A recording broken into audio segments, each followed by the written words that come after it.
What happens when the 27-year-old son of the state's top law enforcement official walks into Judge Judy's courtroom, laughs at a veteran he scammed, and then threatens to use his father's power to take Judge Judy off the air? That's exactly what Luke Carver did.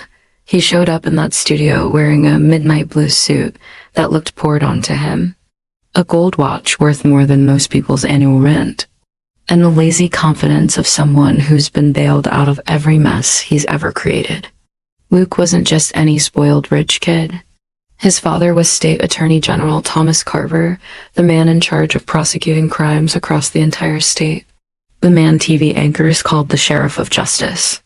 And Luke thought that meant he was untouchable, sitting at the plaintiff's table, clutching a crumpled envelope and an old leather wallet, was the one man who dared to test that theory. Henry Monroe, 75 years old, Vietnam veteran, retired school janitor, the kind of man who'd spent his entire life fixing other people's messes for minimum wage broken desks, leaky pipes, blood on the gym floor after a fight without ever asking for thanks. He was suing Luke for $10 to Luke. It was pocket change. To Henry, it was everything. According to the case file, Luke had convinced Henry and 3 other elderly veterans to donate to a charity he ran, the Monroe Veterans Housing Initiative. The name wasn't an accident. Luke had named it after Henry, telling him it was in honor of your service. He promised the money would go toward building a small transitional housing unit for homeless vets behind Henry's church. The project never existed. Nonprofit's bank account led straight to Luke's personal investments and casino markers. When Henry started asking questions about permits, blueprints, contractors, Luke's cheery texts turned into delays, then anger, then silence. So why wasn't this just another small claims scam case? Because what Luke didn't know, what he couldn't see from his seat at the defendant's table, was that Judge Judy had a second folder on her bench that day. Not the slim case file from production. A thick, overstuffed file with tabs, printouts, and something that made even the veteran producers whisper behind the scenes. It had arrived the night before in a plain manila envelope, hand-delivered to the show's offices by a nervous assistant who refused to give his name on camera. Inside were internal emails from the Attorney General's office, complaint files that had never made it to court, letters from retirees, widows, and veterans who'd all had one thing in common. They'd given money to a young man named Luke Carver for a charity that somehow never quite did what it promised. Every time, the state had declined to pursue charges.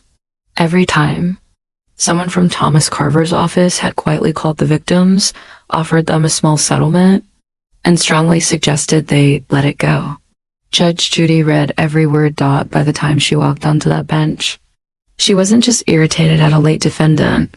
She was furious at a system that had bent over backwards for a politician's son and left men like Henry holding the bag. But Luke didn't know any of that. Not yet. Right now. He was leaning back in his chair, phone in hand, smirking at something on the screen. He'd arrived 10 minutes late, sauntering through the doors with his sunglasses still on, mouthing "my bad" to Bailiff Bird like he was sliding into a party. Not a courtroom. He flicked a quick glance at Henry's faded army jacket, hands trembling slightly, and dismissed him instantly. Just another old guy. Just another easy mark. Case of Monroe versus Carver, Bird announced. Alleged charity fraud. The words rolled off his tongue like any other case. But everyone in that room would later swear they felt something different when he said them. A current. A shift. Judge Judy looked first at Henry, then at Luke. Her eyes hardened. "Mr. Monroe," she said, her voice uncharacteristically gentle, "we'll start with you. Tell me how you met Mr. Carver and what he promised you." Henry stood slowly, unfolding to his full but stooped height. His voice had a rasp to it, the kind that comes from dust, chemicals, and too many winter mornings waiting for late buses. Double quotes. "Yes, Your Honor," he said. "I met Luke. Mr. Carver, at my church." Luke snorted softly. "You don't have to call me Mr." Judge Judy's head snapped toward him. "You will remain silent until it is your turn." Is that clear, Mr. Carver? He rolled his eyes but lifted his hands in mock surrender. Crystal, Henry continued. He came one Sunday in a nice suit, Henry said. Said he wanted to give back. Said he'd been moved by the plight of our nation's forgotten heroes. Those were his words. The way Henry mimicked the phrase flat, Weary made a couple of audience members shift in their seats. He said he was starting a project, Henry went on. A little set of rooms behind the church. For vets sleeping under the overpass. Said if we raised $20,000, he could get state grants to match it. He knew my name. Called it the Monroe Veterans Housing Initiative. Said it was to honor me. He swallowed hard. I never had anything named after me before, Your Honor, he said quietly. Didn't think I ever would. Judge Judy glanced quickly at Luke. He was still scrolling. Mr. Monroe, how much did you personally contribute? She asked. Henry opened the old leather wallet in his hand and pulled out a creased bank withdrawal slip. My wife and I had a little set aside, he said. Burial money. Just in case. I gave him $10,000. Everything we'd saved. The words hit the room like a weight. Judge Judy's eyes flicked to the manila folder. She already knew that number. Seeing Henry say it out loud did something else entirely. And in the years since you wrote that check? She asked. Has anything been built? Henry shook his head. Not a shovel of dirt turned, ma'am, just emails, excuses, permits delayed, zoning board dragging their feet. State grant process is slow. His voice roughened. Last month, I went to the county office myself. Asked about permits for any Monroe project. Man at the desk looked at me like I was crazy. Said there was no such file. No application, nothing. Luke finally spoke up. Your Honor, I can explain. You'll have your turn, she snapped.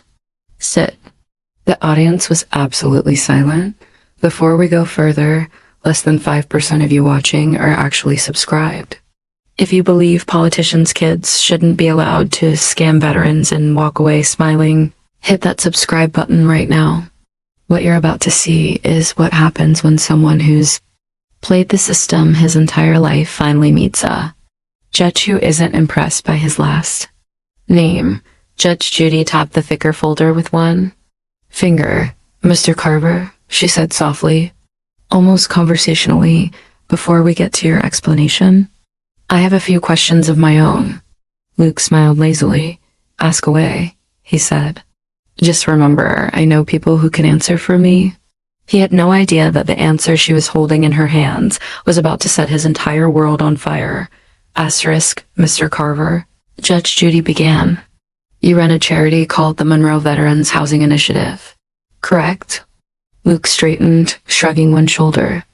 I'm the founder, yes. We're still in early stages. These things take time. Do you have 501, say, 3 status? She asked. Official nonprofit recognition from the IRS. His eyes flickered. It's in process, he said. There's a backlog. Government red tape. You know how it is. Do you have a letter of determination? She pressed. Any document showing that application is pending? We work through a fiscal sponsor, he said quickly. They handle the paperwork. What's the sponsor's name? He opened his mouth, closed it again. Not off the top of my head, he said. My assistant, Judge Judy, cut him off with a sharp gesture. You don't know the name of the organization that supposedly channels donations for your charity, she said flatly. Noted. A few people in the gallery snorted quietly. Luke shot them a dark look. Your Honor, with respect, he said, charity law is complicated. I'm sure you're familiar with how long approvals can take. My father's office deals with this kind of thing all the time. There it was, the first drop of his father's name. Judge Judy seized on it instantly. Your father is the state attorney general, she said. Thomas Carver. He prosecutes fraud. Oversees nonprofit compliance. That father? Luke smiled like they were finally speaking the same language. Yes, he said. Which is exactly why this entire misunderstanding will be cleared up as soon as he sees how ridiculous it is. Henry's hand tightened around his wallet. Misunderstanding? He repeated softly. Luke didn't even turn his head. Asterisk. Mr. Monroe, did anyone force you to give me that money? Luke asked, his tone suddenly polished, like he'd slipped into debate mode. Did I put a gun to your head? Or did you willingly donate to help your fellow veterans? Henry's jaw clenched. You told me it was already approved, he said. Said the building would be up by Christmas. And then the economy turned. Construction prices doubled. The grant process slowed. You never applied, Henry snapped. Louder than anyone expected from him. I checked. Judge Judy held up a hand. Enough, she said. We're not going to let this devolve into a shouting match. She turned to Henry. Double quotes, Mr. Monroe. She said, do you have any documentation of your communication with Mr. Carver? Yes, Your Honor. Asterisk. He pulled a stack of printed emails and text screenshots from the envelope. His hand surprisingly steady now that he'd passed a certain point of no return. Judge Judy skimmed the top few pages. Her lips tightened. Brother Henry, she read aloud. I just got word the grant is as good as approved. God is moving mountains for us. She flipped a page. We hit a little snag with zoning, but don't you worry. My father is making calls personally. Hold the line. Another page. These things can't be rushed. You of all people should know that. You didn't win your war in a day, did you? Henry's eyes shone with hurt. I read that one over and over, he said. Tried to make myself patient. Do I see correctly that those messages continue for almost a year? Judge Judy asked. Henry nodded. Yes, ma'am. Until 4 months ago. Then he stopped replying. Luke shifted, uncomfortable. I got busy, he said. My father's re-election campaign. And in that time, Judge Judy cut in. Did you send any updates to the other donors? The widow who gave you $5,000? The mechanic who put in $2,000? The church? Or did only Mr. Monroe merit your personal God as moving mountains routine? Luke's mouth twisted. That money is still in the pipeline, he insisted. Nonprofits have operating expenses, marketing, legal fees. You can't just conjure a building out of thin air. Anyone who's ever started a charity knows. Do you have bank statements? She interrupted, showing where Mr. Monroe's $10,000 went. His lawyer, a younger man who looked like he'd regretted taking this case 10 minutes into the hearing, finally spoke up. Your Honor, we're prepared to provide financial summaries. Judge Judy cut him off without even glancing his way. I don't want summaries, she said. I want statements. Line items, dates, amounts. She turned back to Luke. Did any of that money go to a casino called the Silver Gate? She asked, the color drained from his face. Objection, his lawyer blurted. Irrelevant and prejudicial. Overruled, Judge Judy snapped. I have in this file, she tapped the thick folder, a suspicious activity report flagged to the Attorney General's office from the Silvergate Bank. 3 deposits, totaling $25,000 into Mr. Carver's personal account. Each within 24 hours of donations being made to his charity. Would you like me to read the dates, counselor? The lawyer sank back down, defeated. Luke swallowed hard. Your Honor, that has nothing to do with Mr. Monroe, he said quickly. Those were private funds. From which account? She pressed. The one labeled Monroe Veterans Housing Initiative. He hesitated long enough the audience could taste the lie before he even tried to form it. Like I said, he muttered. Charity law is complicated. Judge Judy leaned forward, voice dangerously soft. What's not complicated, she said. Is this? You took $10,000 from a 75-year-old veteran, promising to build homes for men sleeping under an overpass. You never filed a permit, never hired a contractor, never opened a legitimate nonprofit account. But you did make several large deposits to your personal account and a casino while sending him emails invoking God and your father's name. She let that hang in the air. Luke's mask cracked for a second, irritation flickering across his features. You're exaggerating, he said. Everyone benefits from my work. We raise awareness. You raise money, she cut in. For yourself? He rolled his shoulders, frustration building. Look, he said. I understand why this old man is upset. Henry's head snapped up. Old man, he repeated slowly. Judge Judy's eyes flashed. Careful, Mr. Carver, she warned. You're on very thin ice. Luke threw up his hands. This is all political, he snapped. You see my last name and suddenly you want to make a statement? My father warned me this might happen if I came on the circus of a show. There it was again, my father.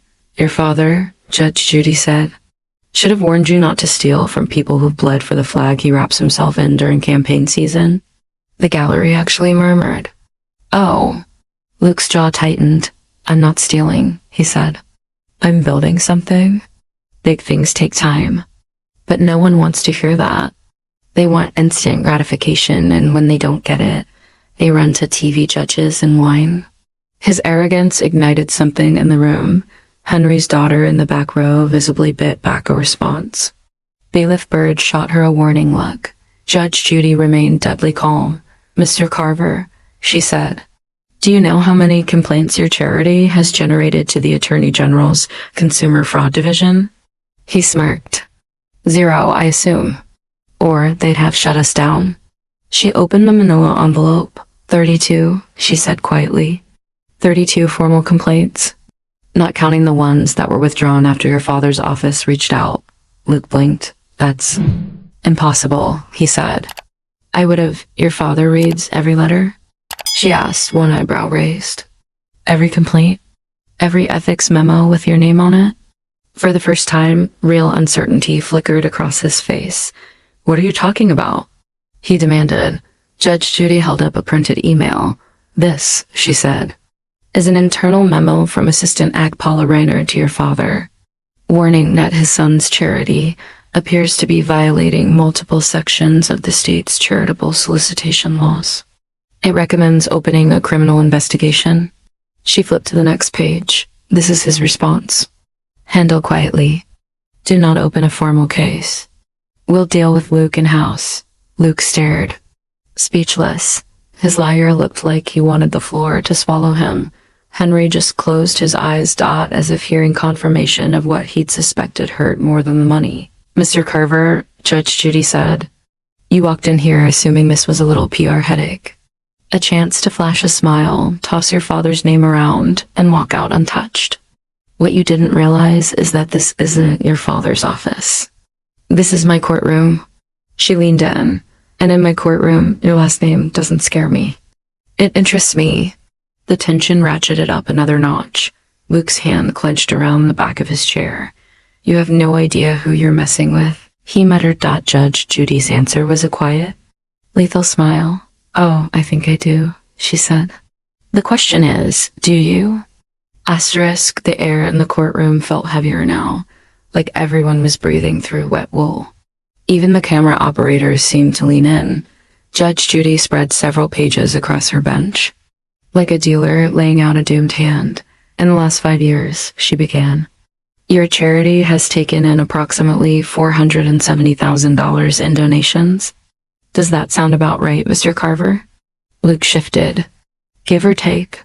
And according to these bank records, she continued, less than $30,000 of that has gone to any verifiable charitable purpose, small grants to existing veteran shelters, clearly made after complaints started piling up. The rest. She glanced at the statements, restaurants, clubs, travel, luxury retail, and of course, the Silvergate Casino. It's called networking, Luke snapped. Fundraising events, donor relations. Again, this is how the nonprofit world works. You wouldn't understand. I understand fraud just fine. She cut in, his jaw flexed.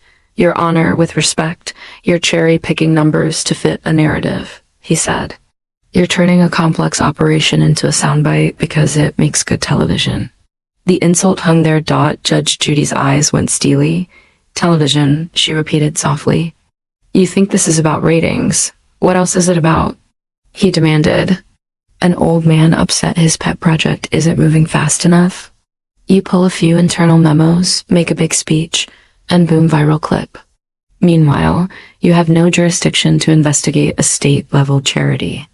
You're out of your lane. His liar closed his eyes. Henry looked like someone had punched him in the gut. Judge Judy stayed unnervingly calm. You're correct about one thing, she said. I am not a criminal court. I don't issue indictments. I don't sentence people to prison. She picked up the manila folder and tapped it, but I do create records. Public ones. Ones that can be forwarded to people who do prosecute crimes. Luke's nostrils flared. You send that file anywhere, he said slowly, and my father will bury it. And you. There it was. Not implied this time. Spoken. Bailiff Bird took a half step forward. Judge Judy lifted one hand slightly, signaling him to wait. Mr. Carver, she said. Her voice now so soft the room leaned in to hear. Are you threatening me? He laughed once, a sharp, humorless sound. I'm stating facts, he said. My father oversees the very consumer protection division you're waving around like some kind of smoking gun. He has relationships with the networks, with advertisers, with the people who syndicate your reruns. He leaned forward, eyes cold. You think you're untouchable because you're on TV, he said. He can make one call and your show is gone. Poof, no more courtroom. No more cameras. Just an old lady yelling into the void. The audience collectively sucked in a breath. Even his own attorney whispered, Luke, sit down, under his breath. He didn't. He was too far gone now.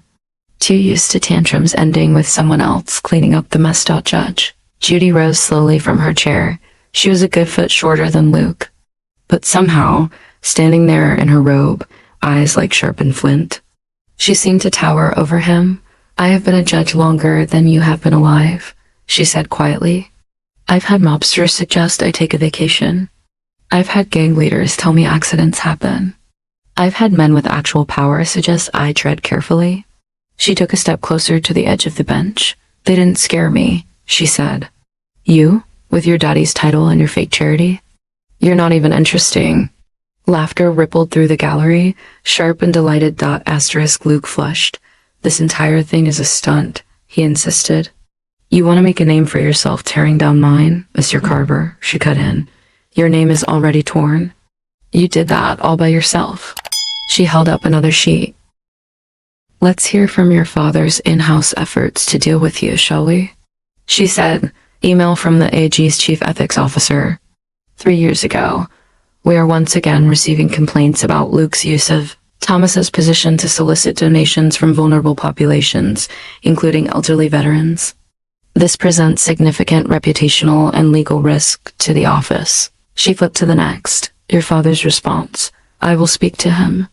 Do not open a formal investigation. Last thing we need is this becoming public during re-election. Luke's mouth twisted. Those are private communications, he protested. Illegally obtained. You can't. Wrong, she said. They were provided by a whistleblower under federal protection. Someone in your father's office who still remembers what the words public service mean.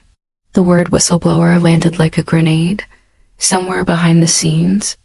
You could almost hear a network lawyer choking on coffee. Judge Judy pressed on. Mr. Monroe, she called. Did anyone from the Attorney General's office contact you after you started asking Mr. Carver about the project? Henry nodded slowly. Yes, ma'am, he said. Couple months back. Man called, said he was from the Charitable Oversight Unit. Nice voice. Said they looked into things and there was just delays. Offered to cut me a check for $5,000 if I signed a paper saying I wouldn't make any more fuss. What kind of paper? She asked. He pulled a folded document from his envelope. Non-disclosure agreement, he said. Said it was standard. So rumors wouldn't hurt a good young man trying to help vets. Judge Judy glanced at the header. The state seal stared back. And did he mention what would happen if you refused? She asked. Henry's jaw tightened. Said these things get ugly, he said quietly. Said people who make trouble sometimes find old mistakes coming back to bite them. Brought up a bar fight I was in 1982. I'd forgotten it. Said they'd hate for that to affect my pension. The old man's voice shook for the first time. I killed a man in a jungle when I was 19, Your Honor, he said. I've regretted it every day since. I've cleaned floors and raised kids and paid taxes trying to balance a scale I can't even see. I wasn't gonna let some smooth-talking kid scare me out of the one time I tried to do something big for my brothers. His eyes locked on Luke's. So I told him no, he finished. Said if the state wouldn't hear me, maybe TV would. The gallery erupted in applause. Judge Judy didn't immediately silence them. She let it roll for a moment, like a wave washing over Luke's stunned face. Then she raised her hand. Enough, she said. Settle down. The room obeyed. Mr. Carver, she said, you and your father's office attempted to buy this man's silence and threatened him when he refused. You stole his money. You exploited his service. And now you stand here in my courtroom and threaten me. She shook her head. You truly do not understand where you are. Luke's lips curled. I understand perfectly, he sneered. I'm on a syndicated daytime show watched by retirees and bored housewives. I'm not in real court. When my father's done, this episode won't even air. Silence. Then Judge Judy did something that made every hair on the back of Henry's neck stand up. She smiled, not her TV smirk. Something colder. Mr. Carver, she said, this episode has already been cleared by standards and practices. Multiple copies exist. And as of this morning, a full transcript and map, she pointed to the folder, have already been forwarded to the U.S. Attorney's Office and the State Ethics Commission, along with a lovely little note from yours truly. His face went slack. You can't do that, he whispered. She leaned forward. I just did, she said. Asterisk. The color drained from Luke's face so fast you could almost see it leave. He opened his mouth, then closed it again like a fish pulled out of water. You've overstepped, he finally managed. This is insane. My father, well, your father, Judge Judy interrupted, needs to spend less time worrying about my show and more time worrying about his own bar license. A stunned murmur rolled through the room. She let it pass, then banged her gavel once. This is a small claims court, she said. Our jurisdiction is money, but the evidence we've heard and the documents I've been provided indicate a pattern of behavior that goes far beyond a simple civil dispute. That's why I have already taken steps to ensure this doesn't vanish into a filing cabinet in your father's office. Luke stared at her like he was seeing her for the first time. You ruined my life over 10 grand. He spat. Henry straightened. You ruined your life over 10 grand, he said quietly. And a lot of other people's too. Judge Judy tapped her pen. Let's get to the part that is within my power, she said. The judgment. She turned to Henry. Double quotes, Mr. Monroe, she said. You gave Mr. Carver $10,000. You have provided credible evidence that he misrepresented the status of his project, never filed permits, and used at least part of that money for personal expenses. Do you have a copy of the check? Yes, ma'am. He passed it up. Judge Judy glanced at the date, the pay line, Monroe Veterans Housing Initiative, and the endorsement stamp that led directly to Luke's name. She nodded once. Mr. Carver, she said. Did you ever offer to refund this man's money when it became clear the project was not moving forward? I told him we needed patience, Luke said. I told him. That's a no, she cut in. Save us the filibuster? The gallery snickered. In this court, she continued, the maximum I can award is $5,000.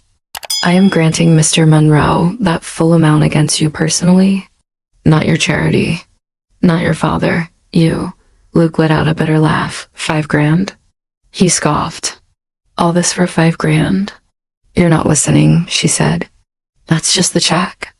The criminal charges, the ethics violations, the press coverage. That's a separate storm heading your way. He swallowed hard. Furthermore, she went on, I am issuing this as a finding of fraud, intentional misrepresentation for financial gain. That language will be in the judgment. It will follow you to any real court that touches this mess. Do you understand? He nodded jerkily. I didn't hear you, she said. Yes, he groaned out. I understand. Good, she said. Now, normally I'd stop there. But you didn't just take this man's money. You used his history, his service. You dangled the word veteran like bait. She looked down at Henry, her expression softening. Mr. Monroe, she said, if you'll indulge me, I'm about to get creative. Henry gave a small, surprised chuckle. Yes, ma'am. She turned back to Luke. Asterisk. In addition to the monetary judgment, she said, I am ordering you to complete 300 documented hours of community service at the state, veterans home, and affiliated shelters. Not as Luke Carver, visionary founder, as Luke. You will make beds, serve meals, clean bathrooms. You will not hand out business cards. You will not film it for social media. You will not mention any nonprofit you run. If I hear so much as a whisper that you're turning this into a PR opportunity, I will personally send a copy of that tape to every reporter covering your father's office. His mouth twisted. You can't order community service, he objected. You're not a criminal judge. This is a mediated arbitration with binding conditions you agreed to when you stepped onto the set, she said matter-of-factly. Breach it and we'll see how your next appearance plays on the evening news. Perhaps with a chyron that reads, Attorney General's son violates order to help veterans. The gallery laughed again. Harsh and delighted, Luke's hands clenched into fists. You're enjoying this, he accused. What I enjoy, she replied, is watching someone who's hidden behind a famous last name finally stand alone. She took a breath. There's one more thing, she said. Of course there was. You will record a G-Bush video message to be played at your church, she said. The same one where you charmed Mr. Monroe and his friends. In it, you will explain, in simple language, that the Monroe Veterans Housing Initiative did not do what you promised. That you mishandled funds. That Mr. Monroe did nothing wrong. The elders of that church will decide whether and when to show it. You will not spin. You will not cry. You will tell the truth. His face went slack with horror. Asterisk. That's social suicide, he whispered. They'll think I'm a monster.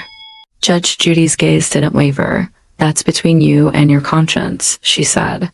This court's job is not to manage your reputation. It's to correct the record for the people you hurt. She shifted her attention. Double quotes, Mr. Monroe, she said. Do you have anything you wish to say before I close this case? Henry took a breath that seemed to come from somewhere deep in his ribcage. I didn't come here for revenge, Your Honor, he said. I came because every time I walked past those men under the overpass, I felt like I'd failed them twice.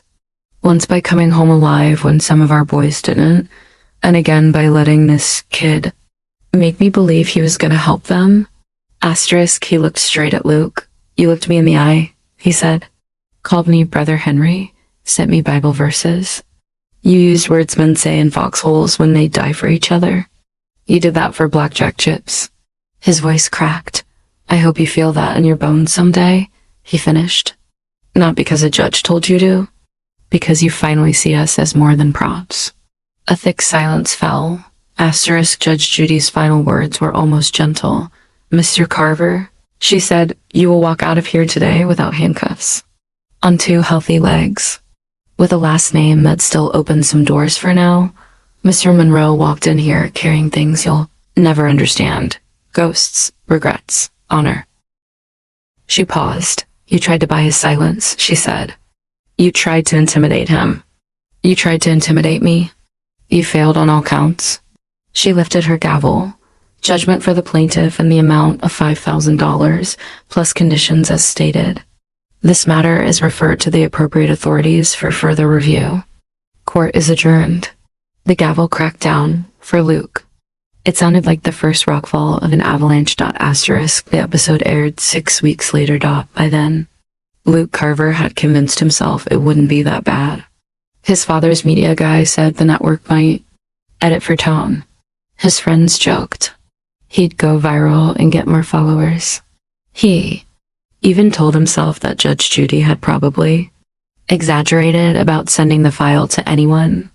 Important. Then the promos hit. 30-second teasers on daytime TV and YouTube. Judge Judy staring down a smug young man. The captions. Attorney General's son threatens to end Judge Judy's career and regrets IT. Clips of Luke saying, you're just a TV judge, and my father will bury this, exploded across social media. The full episode dropped on a Tuesday. By Wednesday morning. Hashtag Carver scam and hashtag Brother Henry were trending nationwide. The public reaction was volcanic. Knew these fake charities were a thing, but seeing it this clear. Sickening.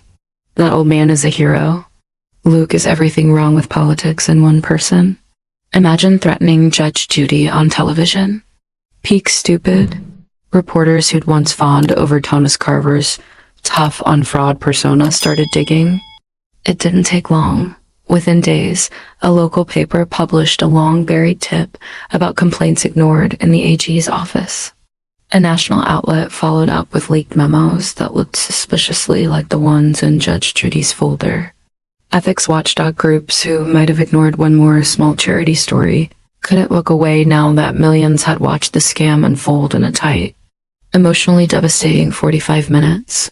Under pressure, the state legislature's oversight committee announced a preliminary inquiry into allegations of improper influence in charitable enforcement decisions. Cable news ran the clip of Luke saying, "My father will have this show canceled before dinner tonight," on loop. Next to Judge Judy's calm reply about gang threats and mobsters, late-night hosts had a field day. One joked, "Imagine watching 30 seasons of Judge Judy and deciding the best move is to threaten her career. That's like walking into a dragon's cave with gasoline pants." Within a month, Thomas Carver held a press conference. His tie was looser than usual. The lines on his face looked deeper. He announced that he was recusing himself from all matters involving charitable oversight or his son's activities. A week later, after another wave of damning internal emails hit the press, recusal turned into resignation for the good of the office. He left surrounded not by cheering supporters, but by shouted questions. Did you cover up complaints against your son? Did you threaten veterans who refused hush money? Do you regret writing Handle quietly about fraud allegations? He never really answered. Luke, meanwhile, discovered what real consequences felt like for the first time. The Silvergate Casino cut off his line of credit. They wanted nothing to do with a walking PR disaster. His charity was formally dissolved by court order. The state froze its accounts. Donors lined up to join a class action suit. Brand deals vanished. Friends stopped answering texts. The same people who'd once bragged about knowing a Carver now avoided him at networking events. And then there were the hours. Those 300 hours Judge Judy had ordered, didn't care about. His follower count, the first day he reported to the state veteran's home. He wore a crisp polo and expensive sneakers, as if part of him still thought someone would recognize him. Maybe ask for a selfie. No one did. The head nurse handed him a laundry cart, sheets from floors 2 and 3. She said, "Strip, replace, make the beds tight. Then you're on meal trays." By the end of the shift, his back ached and his hands were red from industrial soap. He'd changed linens for men who shook in their sleep, for women who clutched faded photographs of husbands long gone, for a guy with a prosthetic leg who joked, "You look like you're losing a war with that fitted sheet, son." On his third weekend, a volunteer coordinator handed him a clipboard. "Monroe Group is coming in today," she said. "Local vets from a church. They play cards with some of the residents. You're refilling coffee and clearing tables." Luke froze at the name. Monroe. He half expected Henry to storm in, point at him, and drive him out. Instead, when Henry arrived with a few other older men, he just looked at Luke. Really looked. Luke swallowed and reached for the coffee pot. "Refill?" he asked, voice unsteady. Henry studied him for a long moment. Then he nodded, sliding his cup forward. "Please," he said. They didn't talk about the case that first day, or the second, or the 5th. But Luke watched him, how he listened to the other vets, how he laughed at their dark jokes, how he squeezed a trembling shoulder when someone stared too long at the TV news. One afternoon, when they were both loading chairs into a closet after a card game, Luke finally blurted it out. "I'm sorry," he said, "for all of it. Not because of what it did to my life, because of what it did to yours." Henry leaned on the chair stack, considering him. "You paying back the money?" he asked. "First check cleared," Luke said. "I picked up a real job. 9th floor office, no perks. They only hired me because they wanted to say they were giving problem kids a second chance." He grimaced. They remind me every week. Good, Henry said softly. They worked in silence for a moment. You know what bothered me most? Henry said at last. Wasn't the money. Wasn't even the lies. It was hearing you say my story was content. Something to build your brand on. Felt like I was getting shot at again. Only this time, the bullets were my own memories. Luke's face crumpled. I grew up thinking everything was a stage, he admitted. My father was always on camera. Every dinner was strategy. Every handshake was a photo op. I thought that's what people were. Props, angles, votes. I didn't realize there was anything else. Henry snorted. Judge Judy showed you otherwise, he said. Painful way to learn, but some boys only understand fire. Word of his hours got out not because Luke bragged, but because the veterans' home posted photos on their own social page. No fancy captions. Just group shots. Thanks to volunteers, including Luke C. for helping with bingo today. Big shout out to the crew who cleaned the garden beds this weekend. Some of Luke's former followers left snide comments. Most didn't comment at all. But a few said, if he keeps this up for years, not months. Maybe the church video was the real test. He recorded it in a bearside room, sitting on a folding chair, a simple cross on the wall behind him. Last year, he said, I stood in this church and lied to you. He didn't read from a script. He didn't cry. He said the words Judge Judy had demanded, and more. I used Henry's name and service to convince you I was something I'm not, he said. A servant? A helper. I took your trust and turned it into trips and games and dinners. The state is investigating what I did. They should. Some of you lost money because of me. Some of you lost faith. I'm not asking you to forgive me today. I'm asking you to watch what I do with the rest of my life and decide later if I ever earn that. When the video played after Sunday service, the room was silent. Henry sat in the back, arms crossed. A woman in front of him whispered, Judge Judy did that. Henry smiled faintly. Judge Judy started it, he murmured. Rest is up to him. As for Judge Judy, she didn't do a victory lap. She didn't need to.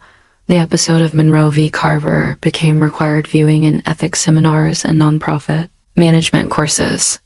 Law professors used it to show how soft power and family names can be abused. Veteran advocates used it as a rallying cry. We are not props. We are not content. We are not your brand. And somewhere in a modest house decorated with old photos and a carefully folded flag in a glass case, Henry received a letter, not from a politician, from a young lawyer at the U.S. Attorney's Office. It thanked him for refusing the hush money, for coming forward on a show most prosecutors pretend they don't watch, for helping us remember what justice is supposed to feel like. Henry pinned it to the fridge next to a drawing from his granddaughter. He still walked past the underpass sometimes. There were still men sleeping there. The world hadn't magically fixed itself because one scammer got exposed. But now, every time he passed, he knew one thing. Their stories have been heard. If the story hit you in the gut, don't just swipe away. Share it with someone who thinks having a powerful last name or a fancy title makes them untouchable. Like the video if you stand with people like Henry over people like Luke. Subscribe for more stories where arrogance walks into Judge Judy's courtroom and justice walks out on two steady feet.